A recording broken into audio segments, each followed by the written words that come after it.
مهرباني څنګه دي انار څنګه انار ښه ده کوم ځای انار دا د کوی صافي کوی صافي دي صافي چې ده کاپسا کاپسا کې دا بې دانه دي او دا دي انار دا د انار دی لږ دانې نرمه ده د نور انار قندار دی تګاو انار کوی صافي او دانې سره د خواږه ده زیات خلک چې د انار خوښوي دې کې دا سره ښه دي تور ښه دي که سپین ښه دي والا دا خو چې دی جنسیتونه لري دوه درې او بس دې کې یو د خمبیردان ولا انار مثلا ساتي لا خمبیردان ورته خمبیردان سره خامي دا کوم ځای دي دا د کوی صافي دی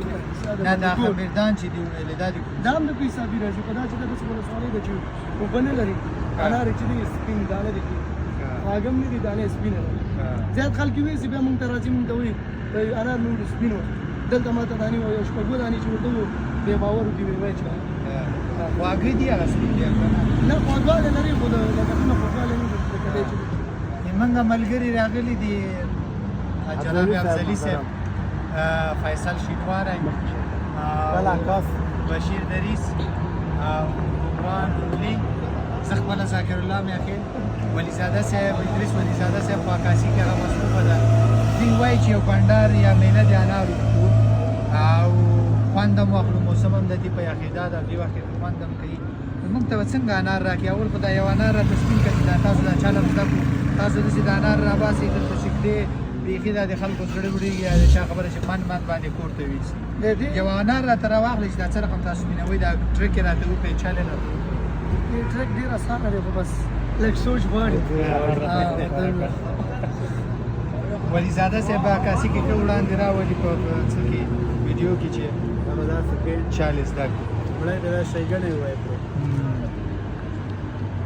ماشاءالله انار خو وینئ واقعیت چې انار دی وطن ښې میوې لري دا به د هر یو په پرده وهي دا خپلې پردې لري دا نه پردې لري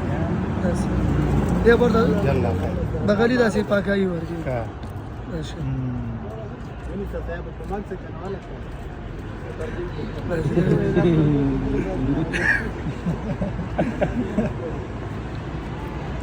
هغه څه جوړوم اسانه دی دا هغه جوړې پرېږده تاسو نه خرابېږي او زه په طریقه پوهېږم زه پیسه خو کار ته کوي چې دا انار هم پوهېږي په دې او شاید پوهېږي لاس پېژني ماشاءالله ماشاءالله چل دې زده کړه چل نه خیر ته و چل مې زده کړه انشاءالله دې نه پس به نه کېږي دا منځ دې په شیوا کې درې مخ کېږه خوب انار است واقعیت چې انار ده دا خو چې دوه منه مو اخلي یا د چا خبره پنځه منه باقي پنځه منه کم نه واقعیت چې دا ده ولیزاده صاحب څومره غواړې نه خیر صاحب ولا حد اقل دوه منه خو باید دي څومره اخلي افضلي صاحب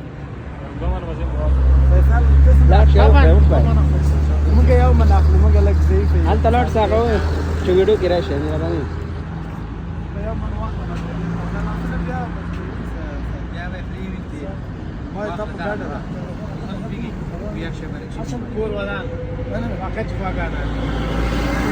ولیزاده صاحب د تا برخه مې ساتلې ده چې هم خوند ترې واخلې او هم یې وګورې د چا خبره یانې کې څنګه دي